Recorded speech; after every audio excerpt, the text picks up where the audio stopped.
एक बार जोरदार तालियां बजाएंगे हम। आज़ादी का महत्व जो है वो आज़ादी को पढ़ने से आएगा, और इसीलिए ये किताब जो है हम भेंट कर रहे हैं हमारी महिला विंग की तरफ से।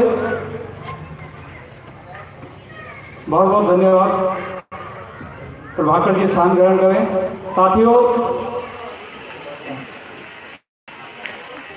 आप सभी को मालूम है कि एक यहाँ बड़ा आंदोलन पुरानी नांगल गांव में हुआ, जो एक छोटी बच्ची के बलात्कार के परिणाम स्वरूप हुआ, और उस आंदोलन में पूरी दिल्ली नहीं, दिल्ली से बाहर के लोगों ने भी उसका विरोध करने के लिए यहाँ अपनी सहभागिता दिखाई, अपना विरोध प्रदर्शन दिखाया उस अन्याय के खिलाफ। उसी बीच एक हमारे साथी कुणाल जी, जो कल्याणपुरी से इस पूरे आंदोलन में जुड़े रहे, जिन्हें पुलिस की मार भी खानी पड़ी इस आंदोलन में, वो साथी आज हमारे बीच में हैं। तो मैं चाहूँगा कि वो साथी आज मंच पर आए और थोड़े समय में अपनी बात रखें। कुणाल जी, आपकी जोरदार तालियों के बीच में इनवाइट कर रहा हूँ कुणाल तांग जी को।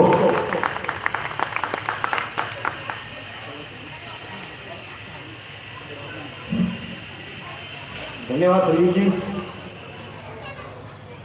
आज के इस कार्यक्रम में बाबा साहब अम्बेडकर के 132वीं जन्म दिवस पर मंच पर उपस्थित सभी सम्मानित गण, सामने बैठे हुए सभी सम्मानित जनता और मेरे प्यारे भाइयों, बहनों, माताओं, बुजुर्गों, आप सभी को मेरा क्रांतिकारी जय भीम। आज ये सभी को पता है कि आज बाबा साहब अम्बेडकर का जन्मदिवस का कार्यक्रम हम कर रहे हैं। उनके जीवन में सबसे बड़ा लक्ष्य जो रहा है, उनकी उपलब्धियों का कारण जो रहा है, वो उनकी शिक्षा रही है।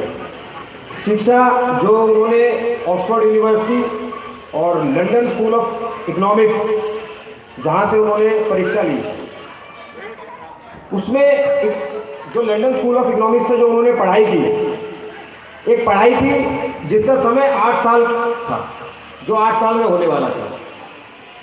उस 8 साल की पढ़ाई को बाबा साहब अम्बेडकर ने 2 साल 3 महीने में खत्म कर वापस भारत आए,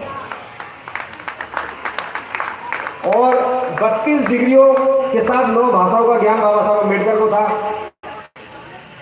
और इसमें सबसे ज़्यादा योगदान उनके परिवार का है, क्योंकि परिवार का योगदान लास्ट समय तक भी रहा है।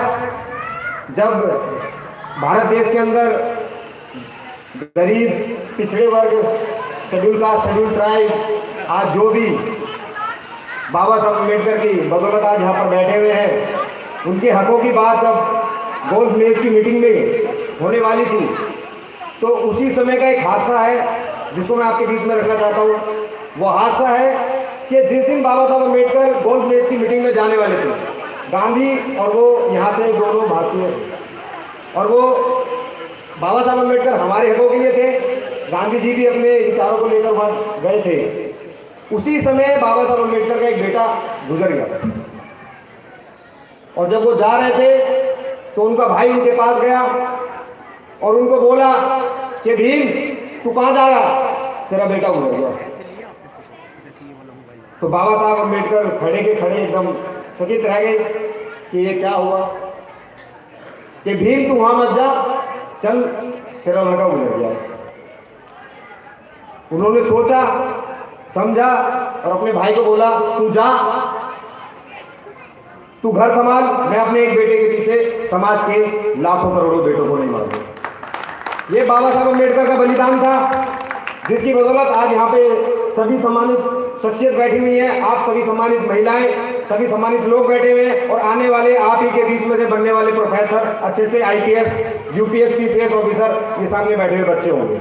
ये बाबा साहब के दिया हुआ एक अवतार हमारे को संविधान के द्वारा मिला है। और मैं उसमें एक बात कहना चाहूँगा, क्योंकि अभी बात बहुत चली थी अम्बेडकरवाद और एक ब्राह्मणवाद चलती है हमारे बीच में, कि हम अम्बेडकरवादी और कोई कहता है ब्राह्मणवादी। ब्राह्मणों से आपको परहेज नहीं रखना चाहिए, ब्राह्मणों से आपको नफरत नहीं करनी चाहिए, क्योंकि अम्बेडकर नाम भी एक ब्राह्मण व्यक्ति का था, जो बाबा साहब अम्बेडकर ने अपने नाम के पीछे लगाया, जो उनके गुरु थे। ये एक सत्य है, आप इस बात को मानना चाहे कोई ना माने, मैं इस बात को कहना चाहूंगा। तो ठीक है सर, मैं इस बात को कहूँगा। और जब बाबा साहब अम्बेडकर